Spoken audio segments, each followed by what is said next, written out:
Tamparan di meja makan itu menghancurkan pernikahanku, dan menghancurkan mereka sehari kemudian. Makan pertama di rumah calon mertua seharusnya jadi momen bahagia.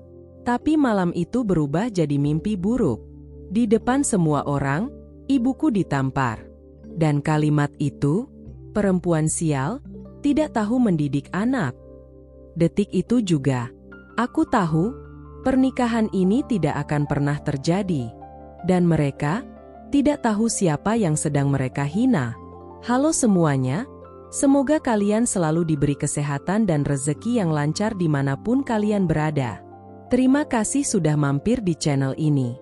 Sebelum lanjut ke cerita yang penuh emosi ini, jangan lupa subscribe, like, dan share agar semakin banyak kisah inspiratif yang bisa kita bagikan bersama. Undangan itu datang di sore hari, saat aku baru saja menyelesaikan pekerjaanku. Sebuah pesan singkat dari Arga muncul di layar ponselku, tapi entah kenapa, jantungku langsung berdegup lebih cepat dari biasanya. Orang tuaku ingin bertemu kamu dan ibumu. Makan malam minggu ini. Aku membaca pesan itu berulang kali. Kalimat sederhana, tapi maknanya begitu besar. Ini bukan sekadar makan malam biasa. Ini adalah langkah menuju sesuatu yang lebih serius. Sesuatu yang selama ini hanya kami bicarakan dalam rencana-rencana masa depan yang terdengar indah.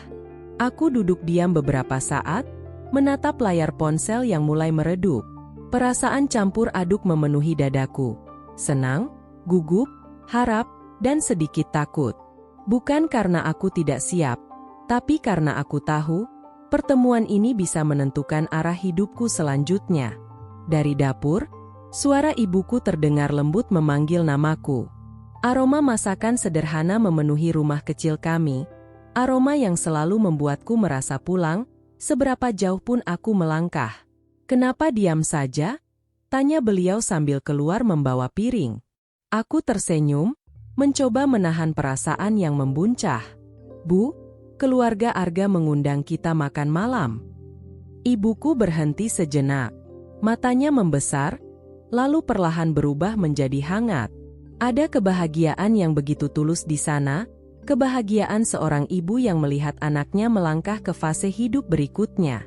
Ibuku langsung sibuk. Seolah undangan itu adalah acara paling penting dalam hidupnya. Ia mulai membicarakan pakaian, sikap, bahkan cara duduk di meja makan. Kita harus memberi kesan yang baik, katanya penuh semangat. Aku hanya tertawa kecil melihatnya.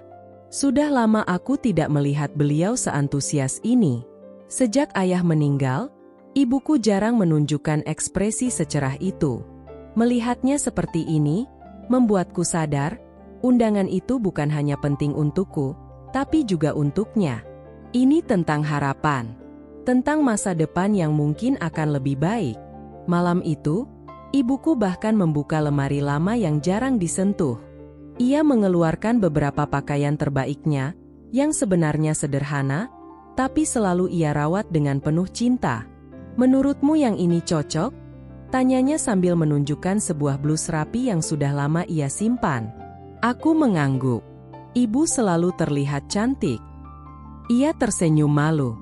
Senyum yang jarang kulihat, tapi selalu berhasil membuat dadaku hangat. Aku tidak pernah merasa malu dengan siapa ibuku. Justru sebaliknya, aku bangga. Ia membesarkanku sendirian, bekerja tanpa lelah, dan tidak pernah sekalipun mengeluh di depanku. Hari-hari menjelang makan malam itu terasa berbeda. Aku mulai lebih memperhatikan detail kecil. Pakaian apa yang akan kupakai, bagaimana aku harus bersikap, bahkan cara berbicara yang tepat. Namun di balik semua itu, ada satu hal yang terus menggangguku. Aku tidak benar-benar tahu seperti apa keluarga Arga. Selama ini, Arga selalu bercerita sekilas tentang bisnis keluarganya, tentang rumah mereka yang besar, tentang standar hidup yang jauh berbeda dengan kami. Aku tidak takut akan perbedaan itu, tapi aku khawatir, apakah mereka bisa menerima kami apa adanya? Malam sebelum hari H, aku duduk di samping ibuku. Kami tidak banyak bicara, hanya diam, menikmati kebersamaan yang terasa lebih dalam dari biasanya. "Ibu, kalau mereka tidak suka dengan kita?" tanyaku pelan. Ibuku menoleh, lalu menggenggam tanganku. "Yang penting kita datang dengan hati yang baik." Jawaban itu sederhana, tapi cukup untuk menenangkan hatiku. Aku menarik napas panjang. Mungkin benar, selama niat kita tulus, semuanya akan baik-baik saja. Aku tidak tahu bahwa keyakinan itu akan hancur keesokan harinya. Hari yang dinanti itu akhirnya datang. Sejak pagi, suasana rumah terasa berbeda. Ibuku bangun lebih awal dari biasanya, menyiapkan segalanya dengan penuh perhatian, seolah ia ingin memastikan tidak ada satupun hal yang kurang. Aku melihatnya menyetrika pakaian dengan hati-hati, merapikan setiap lipatan seolah itu bukan sekadar kain, tapi harga diri yang akan ia bawa malam ini. Sementara aku sendiri berdiri di depan cermin, mencoba tersenyum, meski di dalam hati, ada kegelisahan yang sulit dijelaskan. Hari ini bukan hanya tentang bertemu keluarga calon suami. Ini tentang penilaian, tentang diterima atau tidak. Perjalanan menuju rumah Arga terasa lebih lama dari biasanya. Di dalam mobil, suasana cenderung hening. Aku beberapa kali melirik ibuku yang duduk di samping, tangannya menggenggam tas kecil dengan erat. "Ibu gugup?" tanyaku pelan. Ia tersenyum tipis. "Sedikit, tapi ibu percaya sama kamu." Jawaban itu justru membuat dadaku terasa sesak. Kepercayaan itu terlalu besar, dan aku takut mengecewakannya. Saat mobil berhenti di depan rumah Arga, aku sempat terdiam. Rumah itu jauh lebih besar dari yang kubayangkan. Halamannya luas, lampu-lampu taman menyala elegan, dan pintu utama berdiri megah seperti gerbang dunia yang berbeda dari hidupku selama ini. Aku menarik napas dalam. "Ibu, kita masuk ya?"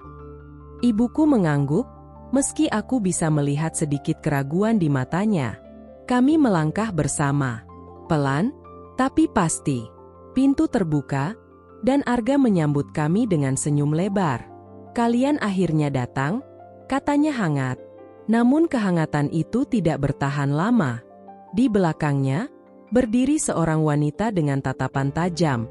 Ibunya, Bu Rima. Senyumnya tipis. Terlalu tipis untuk disebut ramah. "Silakan masuk," katanya singkat. Tidak ada pelukan. Tidak ada sapaan hangat. Hanya formalitas yang terasa dingin. Kami dipersilakan duduk di ruang makan yang besar dan tertata rapi. Meja panjang dengan hidangan mewah tersaji sempurna. Segalanya terlihat indah, tapi entah kenapa, suasananya terasa menekan. Aku duduk di samping ibuku. Ia terlihat berusaha tetap tenang, meski tangannya sesekali meremas ujung bajunya. Makan malam dimulai. Awalnya, percakapan terdengar biasa. "Jadi, kamu kerja di mana?" tanya Bu Rima. Menatapku tanpa benar-benar tersenyum. Aku menjawab dengan sopan, menjelaskan pekerjaanku secara singkat. Ia mengangguk kecil. "Tetap atau kontrak?" Pertanyaan itu terdengar sederhana, tapi nadanya seperti menguji. Ibuku mencoba mencairkan suasana. "Kami hidup sederhana, Bu, tapi anak saya selalu bekerja keras," katanya lembut. Aku menoleh, sedikit terkejut. Ibuku jarang membicarakan diriku dengan orang lain seperti itu. Tapi sebelum aku sempat merasa hangat, "Oh, sederhana ya?" potong Bu Rima cepat. Kalimat itu terdengar ringan, tapi ada sesuatu di baliknya. Sesuatu yang membuatku mulai merasa tidak nyaman. Pertanyaan demi pertanyaan mulai terasa seperti interogasi. "Keluarga kalian asli mana? Punya usaha atau hanya kerja? Ayahnya sudah lama meninggal ya?" Aku mulai merasakan nada yang berbeda. Bukan sekadar ingin mengenal, tapi seperti mencari celah. Ibuku tetap menjawab dengan sopan. Selalu dengan senyum. Selalu dengan rendah hati. Dan justru itu yang membuatku semakin gelisah. Karena aku bisa melihat, kami sedang dinilai. Bukan sebagai calon keluarga, tapi sebagai sesuatu yang harus dibuktikan kelayakannya. Arga sesekali mencoba menyela, mengalihkan pembicaraan. Tapi setiap kali ia berbicara, ibunya hanya melirik sekilas, dan ia langsung diam. Itu pertama kalinya aku melihat Arga seperti itu. Bukan Arga yang kukenal. Bukan pria yang selalu membelaku. Di meja makan itu, ia hanya anak laki-laki yang tidak berani melawan ibunya. Aku menggenggam tangan ibuku di bawah meja. Pelan, ia membalas genggamanku. Hangat, di tengah suasana yang semakin dingin, itu satu-satunya hal yang membuatku tetap kuat. Tapi aku tidak tahu bahwa yang terjadi setelah ini akan jauh lebih buruk dari sekadar tatapan dingin dan pertanyaan tajam. Makan malam itu seharusnya menjadi awal yang baik.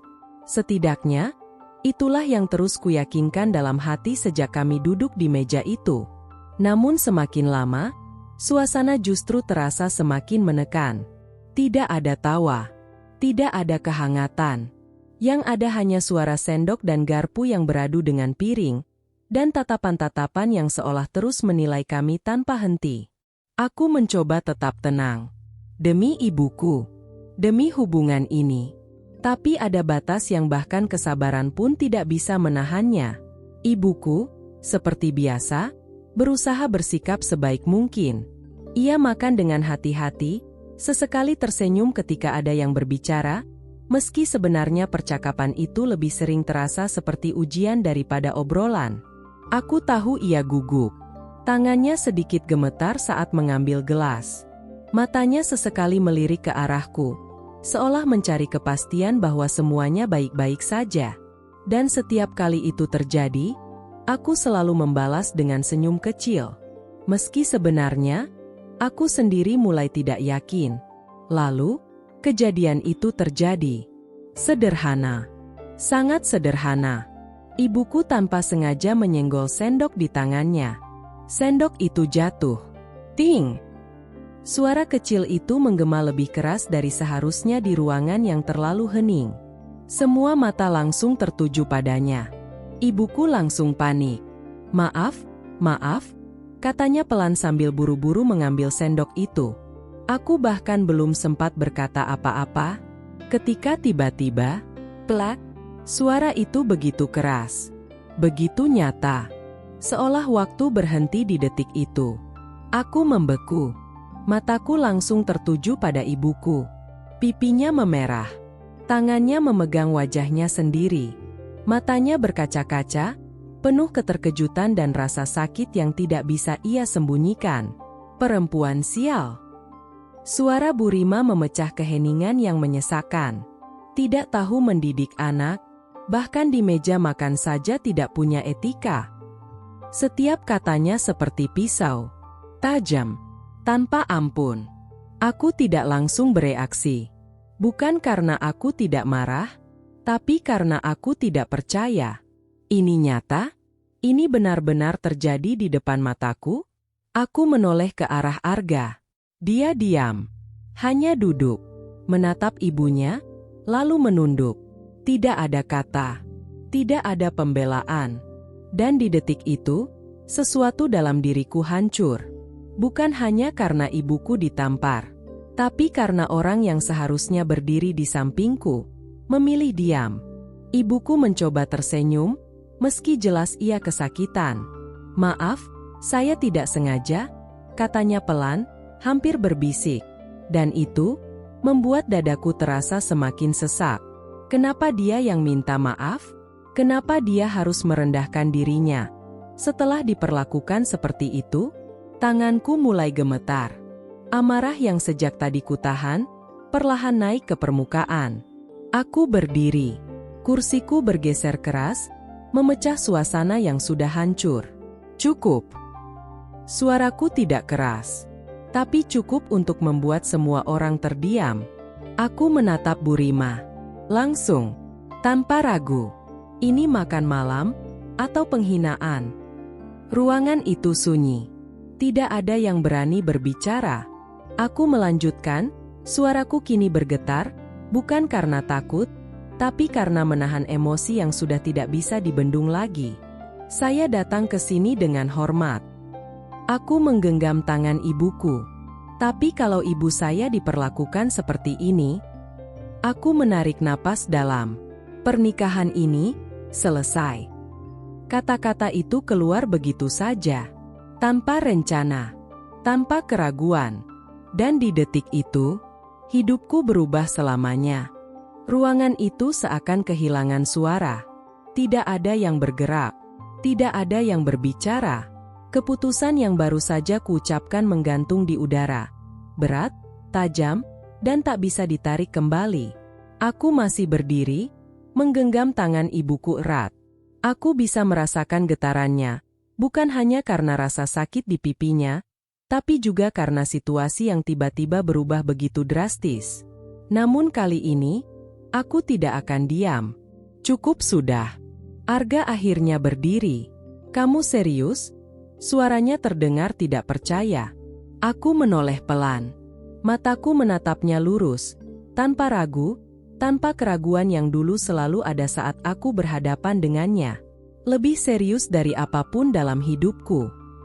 Ia menghela napas, mencoba menahan emosi. Kamu terlalu membesar-besarkan masalah. Kalimat itu seperti menyiram api dengan bensin. Aku tertawa kecil. Tawa yang bahkan terasa asing di telingaku sendiri. Membesar-besarkan?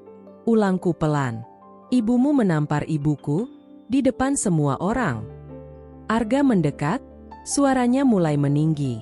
Ibu saya hanya mengajarkan sopan santun. Aku menggeleng pelan. Tidak, itu bukan mengajarkan.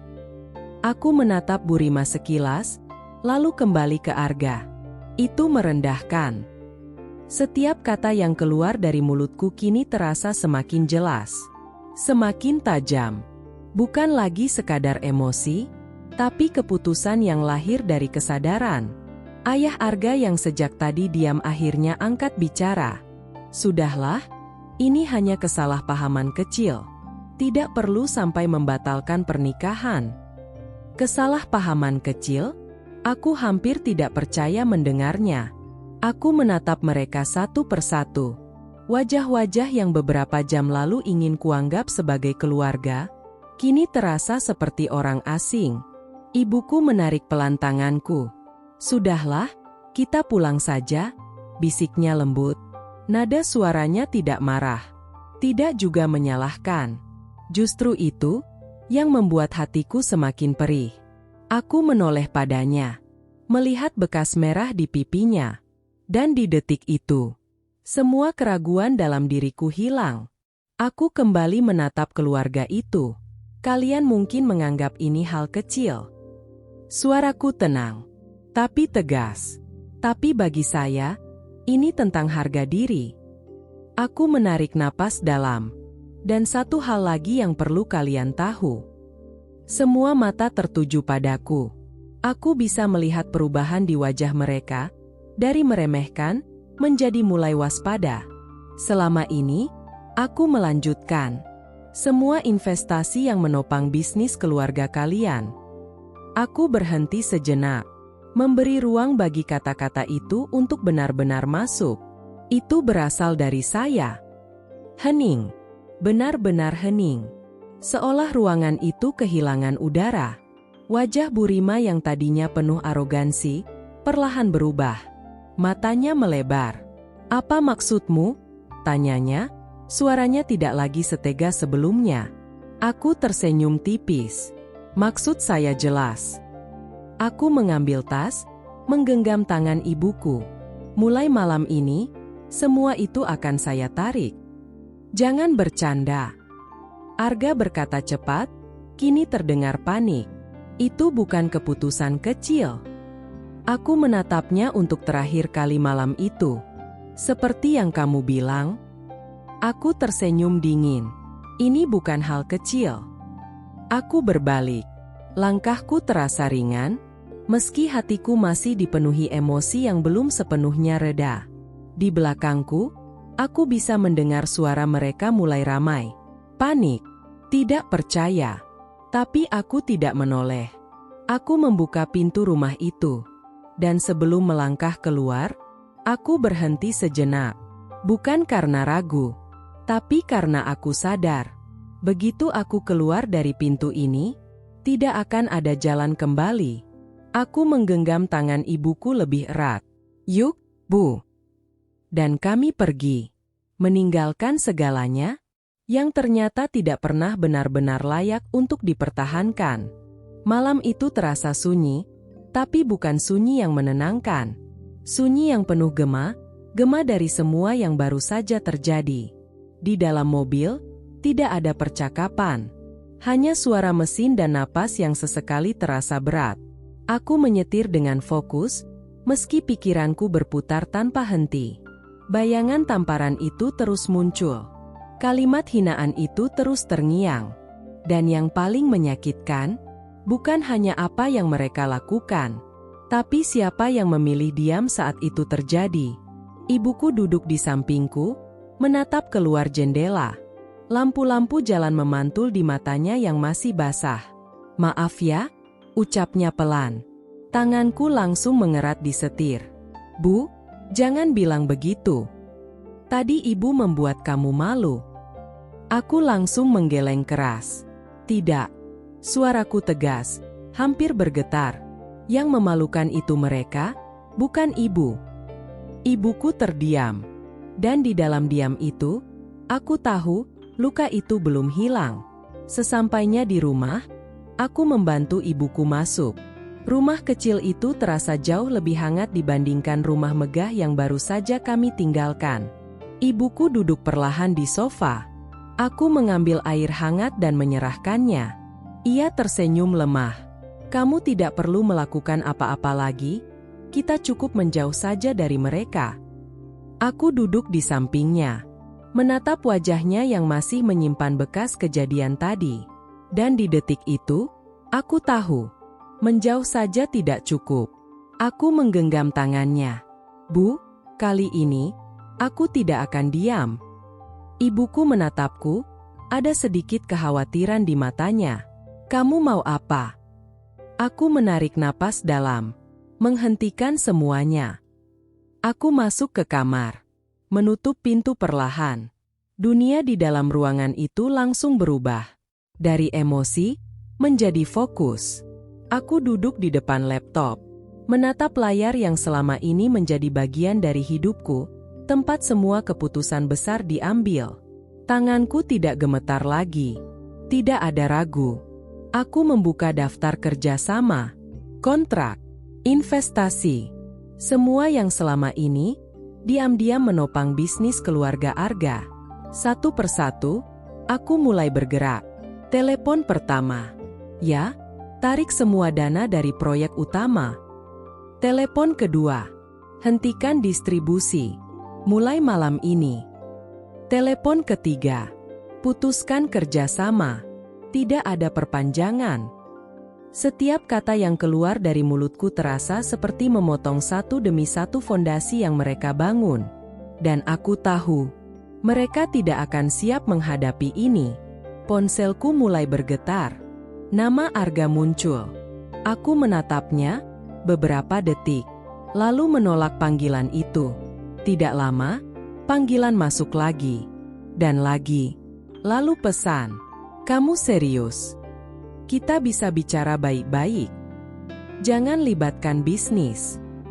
Aku tersenyum tipis. Baru sekarang, dia ingin bicara baik-baik. Ponselku kembali bergetar. Kali ini, nomor lain. Ibunya. Aku bahkan tidak membuka pesannya. Tidak ada yang perlu dijelaskan lagi. Semua sudah jelas sejak tamparan itu terjadi. Aku bersandar di kursi, menutup mata sejenak.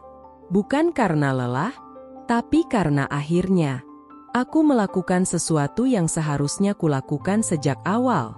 Melindungi yang paling berharga dalam hidupku. Jam menunjukkan lewat tengah malam. Semua sudah selesai. Tidak ada lagi yang tersisa untuk mereka. Aku keluar dari kamar. Ibuku masih terjaga. Ia menatapku, seolah tahu sesuatu telah berubah. "Kamu sudah memutuskan ya?" Aku mengangguk pelan. "Iya, Bu." Ia tidak bertanya lagi. hanya menggenggam tanganku. Dan malam itu, untuk pertama kalinya setelah kejadian tadi, aku merasa sedikit tenang. Aku tidak tahu bagaimana reaksi mereka saat menyadari semuanya. Aku tidak tahu seberapa cepat dampaknya akan terasa. Tapi satu hal yang pasti, keputusan itu bukan hanya tentang balas dendam. Ini tentang batas, tentang harga diri, dan tentang pelajaran bahwa tidak semua yang terlihat sempurna layak untuk dipertahankan.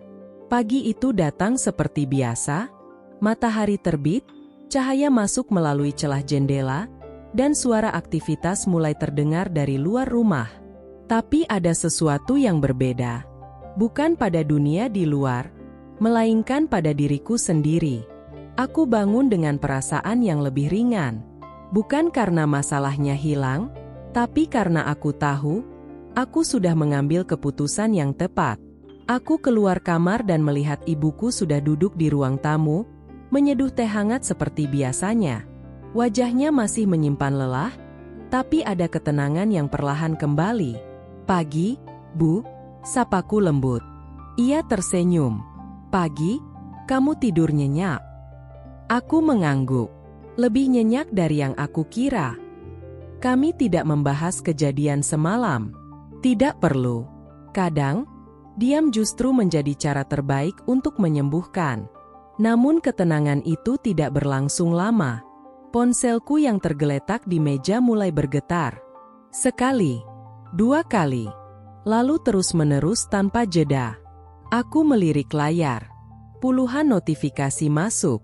Pesan, panggilan tak terjawab, email. Semuanya datang dari arah yang sama. Keluarga Arga, dan orang-orang yang terhubung dengan bisnis mereka. Aku mengangkat ponsel, membuka salah satu pesan. "Kita perlu bicara." "Apa yang kamu lakukan ini?" "Proyek kita dihentikan mendadak." Aku menarik napas pelan. Belum ada 1 hari, dan efeknya sudah mulai terasa. Ibuku menatapku. "Ada apa?" Aku tersenyum kecil. Tidak ada yang tidak bisa aku tangani. Tapi di dalam hati, aku tahu ini baru permulaan. Menjelang siang, kabar itu akhirnya datang dengan jelas. Salah satu rekan bisnisku menghubungi langsung. "Saya hanya ingin memastikan, semua penarikan dana ini benar dari Anda?" "Iya," jawabku tanpa ragu. Ia terdiam sejenak. "Kalau begitu, perusahaan mereka tidak akan bertahan lama." Kalimat itu sederhana, tapi dampaknya tidak sederhana sama sekali. Aku menutup telepon. Duduk diam beberapa saat, bukan karena menyesal, tapi karena akhirnya, aku benar-benar menyadari besarnya keputusan yang telah kuambil. Ini bukan lagi sekadar konflik keluarga. Ini sudah menjadi sesuatu yang jauh lebih besar. Sore harinya, berita itu menyebar dengan cepat. Proyek utama mereka berhenti. Beberapa mitra menarik diri. Aliran dana terputus. Dan yang paling parah, kepercayaan mulai runtuh. Dalam dunia bisnis, itu adalah segalanya. Dan ketika kepercayaan hilang, semuanya akan ikut runtuh. Ponselku kembali berdering. Nama Arga muncul lagi. Kali ini, lebih lama. Seolah ia tidak mau menyerah. Aku menatap layar itu cukup lama. Ada kenangan di sana. Ada perasaan yang dulu begitu kuat. Tapi sekarang, aku menekan tombol, tolak. Tak lama, pesan masuk. "Tolong jawab. Kita bisa perbaiki ini." Aku minta maaf. Aku membaca semuanya. Dan untuk pertama kalinya, aku tidak merasakan apa-apa. Tidak marah. Tidak sedih. Hanya, selesai. Ibunya juga menghubungiku. Berbeda dari semalam. Kini nadanya berubah. Lebih lembut.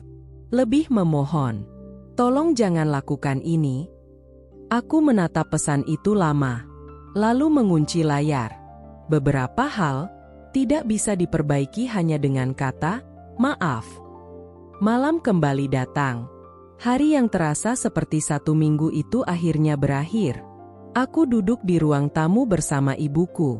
Kami menonton televisi, tapi tidak benar-benar fokus. "Semua sudah selesai ya?" kata ibuku pelan. Aku mengangguk. "Iya, Bu." Ia menatapku, ada campuran rasa haru dan bangga di matanya. "Kamu kuat." Aku tersenyum kecil. Karena ibu juga kuat. Di luar sana, mungkin dunia mereka sedang runtuh. Panik, kacau, penuh penyesalan. Tapi di dalam rumah kecil ini, ada ketenangan yang perlahan kembali.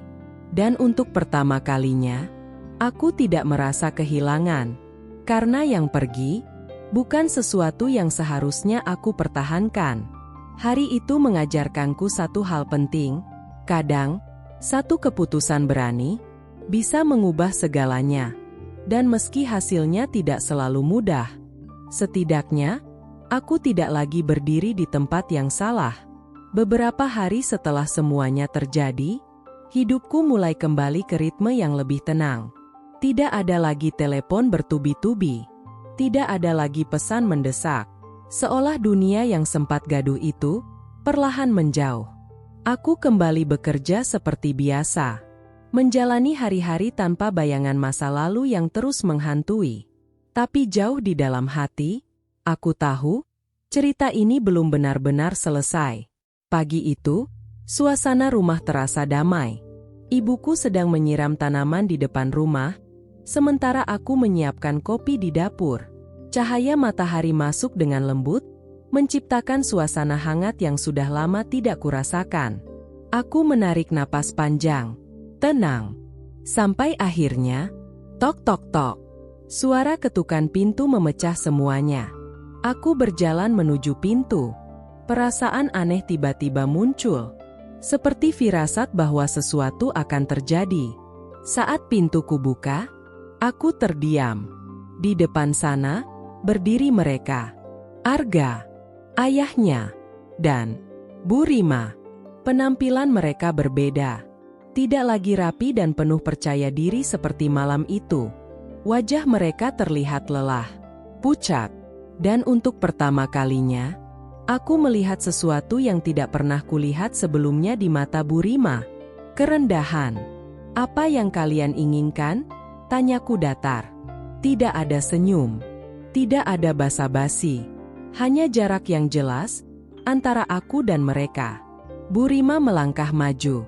Langkahnya tidak lagi tegas seperti dulu. "Maafkan saya." Suaranya pelan. Hampir tidak terdengar. Aku tidak langsung menjawab. Aku hanya menatapnya, mencoba memahami apa yang sebenarnya sedang terjadi. Apakah ini tulus? Atau hanya karena keadaan memaksa? "Ibu saya tidak seharusnya diperlakukan seperti itu." Lanjutnya, suaranya bergetar. Aku mengangguk pelan. "Iya." Hanya itu. Tidak ada emosi berlebih. Tidak ada kemarahan yang meledak. Karena semua itu sudah lewat. Arga maju 1 langkah. "Aku salah," katanya. "Aku seharusnya membelamu, membela ibumu." Aku menatapnya. Dulu, kata-kata seperti itu mungkin akan membuatku luluh.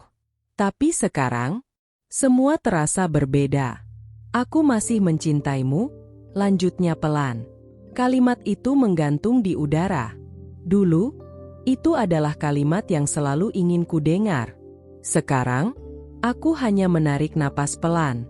"Cinta?" ulangku. Aku menggeleng. Cinta yang tidak bisa berdiri saat aku dan ibuku dihina. Aku menatapnya dalam-dalam. Itu bukan cinta. Hening.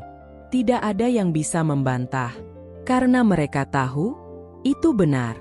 Bu Rima kembali berbicara. "Kami akan memperbaiki semuanya, tolong beri kami kesempatan." Aku tersenyum tipis. Senyum yang tidak lagi mengandung harapan. Hanya kepastian.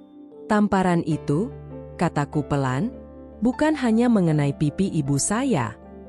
Aku melangkah sedikit maju. Itu mengenai harga diri kami. Aku menatap mereka satu persatu. Dan harga diri? Aku berhenti sejenak. Tidak bisa diperbaiki dengan kata maaf. Arga terlihat ingin mengatakan sesuatu, tapi tidak ada kata yang keluar. Karena memang, tidak ada lagi yang bisa diperbaiki. Aku membuka pintu sedikit lebih lebar. Bukan untuk mempersilakan mereka masuk, tapi sebagai tanda bahwa percakapan ini sudah selesai. Silakan pulang. Suaraku tenang, tapi tegas. Tidak ada ruang untuk tawar-menawar. Mereka berdiri beberapa detik, lalu perlahan berbalik. Langkah mereka berat, seolah setiap langkah membawa penyesalan yang tidak akan pernah bisa mereka hapus. Aku menutup pintu, pelan, tanpa suara keras, tanpa drama. Aku bersandar di pintu, menutup mata sejenak, dan untuk pertama kalinya sejak semua ini dimulai, aku benar-benar merasa selesai. Ibuku mendekat. Siapa itu? Aku tersenyum kecil. Masa lalu, Bu. Kami duduk bersama. Seperti biasa. Seperti sebelum semua ini terjadi. Sederhana. Tenang. Tapi kali ini, lebih kuat. Dan dari semua yang terjadi, aku belajar satu hal. Tidak semua yang kita lepaskan adalah kehilangan. Kadang, itu justru awal dari hidup yang lebih baik. Kalau kalian ada di posisi aku, apa yang akan kalian lakukan? Tulis di kolom komentar ya. Jangan lupa subscribe, like, dan share supaya lebih banyak cerita seperti ini bisa sampai ke kalian. Sampai ketemu di kisah berikutnya.